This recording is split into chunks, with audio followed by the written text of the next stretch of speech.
పెద్దపల్లి జిల్లా ఓదెల మండలం ఇందుర్తిలో భారీ అగ్ని ప్రమాదం చోటు చేసుకుంది.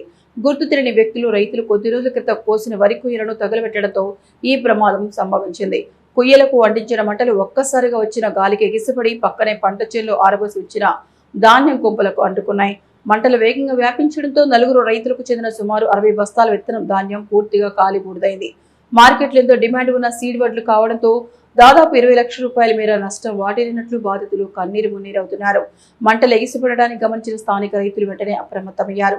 సమయస్ఫూర్తితో ట్రాక్టర్లపై వాటర్ ట్యాంకులు తీసుకొచ్చి మంటలను అదుపు చేయడంతో పక్కనే ఉన్న మిగతా ధాన్యం కుప్పలు సురక్షితంగా బయటపడ్డాయి. లేదంటే నష్టం మరింత ఎక్కువగా ఉండేదని రైతులు తెలిపారు. కంటికి రెప్పలా కాపాడుకున్న పంట చేతికి అందే సమయంలో బూడిదవడంతో బాధిత రైతులు తల్లడిల్లిపోతున్నారు.